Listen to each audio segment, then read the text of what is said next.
that when to use +1 and when to use the -1. So if primarily you have ever applied index and match function in Microsoft Excel, so you know that there are three match types available with the match function: the positive one for the less than 0 for exact match, and -1 for the greater than now. What I mean by those match types and when to use correct match type, we will understand in this video. So let's get started. So for example, okay, so now in this situation, we have got the sales amount which is 1,20,000, and we need the correct percentage for of commission rate from the data given below. So we have a data where we have three columns: sales is greater than n equals 2. Then we have the second column but less than, and the third column is of commission date. So now if I start applying index and match, and I am assuming that you know what exactly index to and match to. So if you want to understand it from the very start by fundamentals and with some more examples, so you can go to my previous lecture. And if you have already used that, so you will be able to understand it more clear that when to use a positive one or a negative one in the match function. And that's this video is addressing. Okay, so in the index, we will select the array, which is of commission date column. Okay, and then we will apply the match function. So the lookup value is the sales amount, which is available in C3 lookup array, will be the first column range from B9 to B14. And here we are discussing that which kind of match type we need to use in match function. Either it's a positive one, 0, or a greater one. So now as primarily, we know that 0 is being used for the exact match.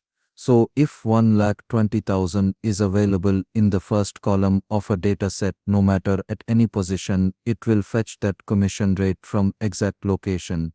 Okay, so if I put 0 here and let me close the bracket, so this function gives me an error value in return in the cell, which is #n/a, and it says that 1,20,000 is exactly not available.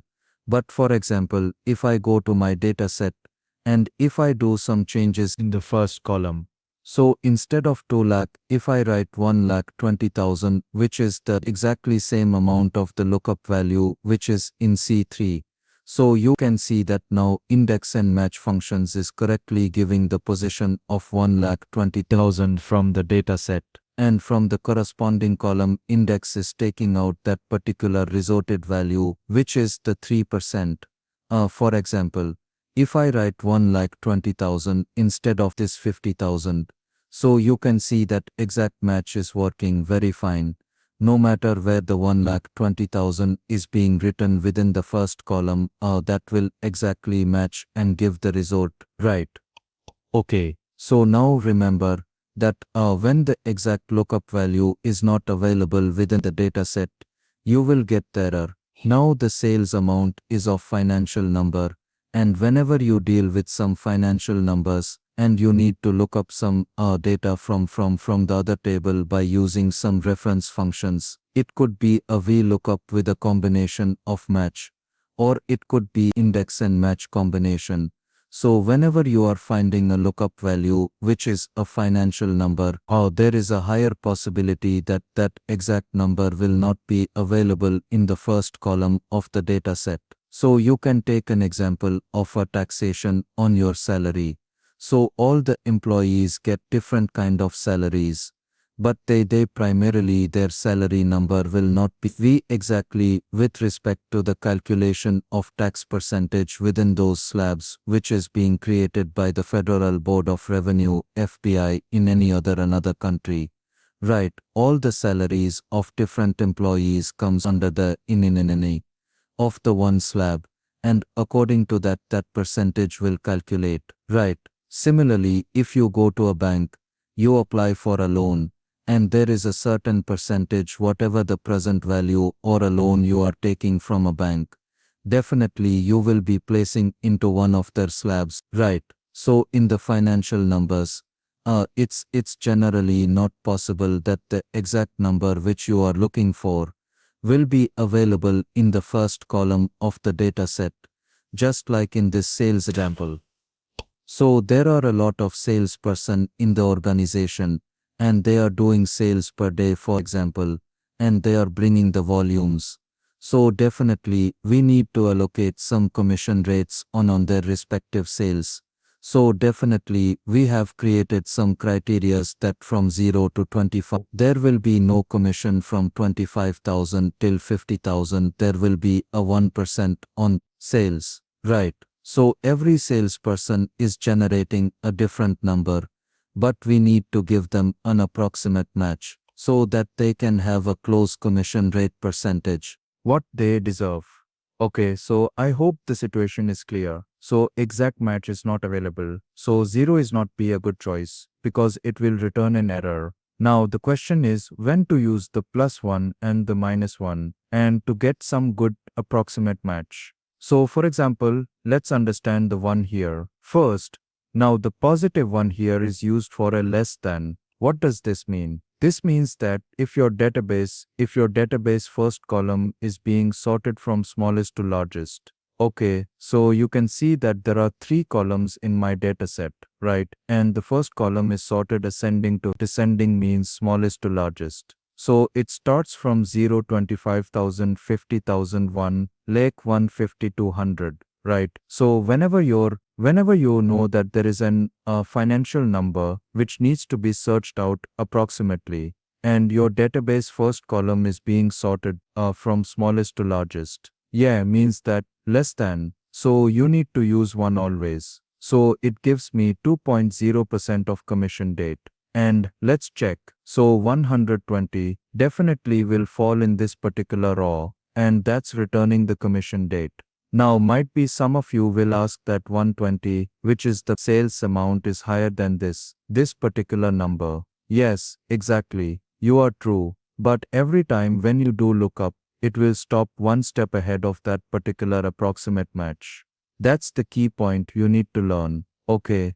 Another way, for example, if I sort my database in a different way, for example, I selected my dataset, and I will go to Home, and I will go to the Custom Sorting option, where I want my first column to be follow the order of largest to smallest. This time I am making a different sorting on my dataset, and what I'm doing is, I have selected the entire dataset, and then I am applying the sorting on the first column. Okay.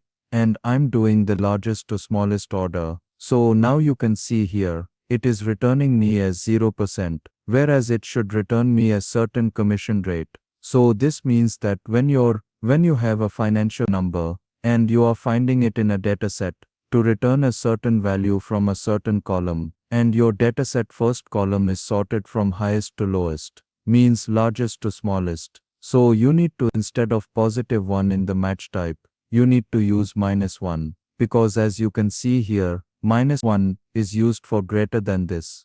Means that your dataset first column is greater values, and then going to the smallest values, right? And when I press enter, it gives me 2.5% this time. So if I look at this, so the one like 20000 is being coming in this particular set, and it's returning me 2.5. Okay, now it's depend. As of previous example, when our data was sorted from smallest to largest, it was returning 2.0, and when our data is sorted largest to smallest, it's returning 2.5, because whenever you do a lookup, it will definitely stop it at the previous point, which is the approximate match. Okay, so you need to make sure that what kind of good approximate match you want to return in order to give the commission on the particular sales. Now it's always recommended that if this kind of situations comes, you always do sorting of smallest to largest numbers, means that you need to use 1 in the match. Okay, but if you are considering a different kind of commission needs to be written, you can use the -1. If the sorting is from largest to smallest. Okay, alright, let me show you one more example. Now in this particular example, what I have did is I have not sorted any of the value from within the first column of my dataset. So you can see that the criterias are still there. All these criterias, which are in the left side example are already there in the right side example, but they are not sorted. Okay, they are unsorted. And if I start using index and match, so let's apply index. We need a commission rate, and then we will use match function. So lookup value, lookup array. For example, this time I use 0 for the exact match. And as we know that one like 20000 is not available in the first column of the dataset, right? Or a column which we have selected in the match. So it will definitely generation n, a, or for example, if I just write 1 like 20000 here, which will be the exact match. So it is returning the commission date, right? Now what if now the data is not sorted? Now that particular column which the match function is using, okay, which is not sorted here. Okay, so if I use 1 positive 1, so it is not returning the right commission percentage. And if I also use -1, so it's again not correcting the correct percentage of commission. Okay, so this means that your range, which you are using, or the lookup array, which you are using in match function, should be sorted. Either ascending to descending, descending to ascending, but should not be unsorted. This will definitely not pick the approximate match, and that will might be give you that answer, because here we can get the answer, but this is not absolutely correct, and that will makes you in trouble, because you will be making some financial models or misreports, and there you will be linking some of the numbers in percentages. So your calculations will get entirely wrong. So you need to understand that when you use index and match, so your this particular lookup array within the match function should be sorted, because you are doing an approximate match with a financial value. Okay, so if you sort this data, the approximate match will be correct. So I hope you like this video. Thank you.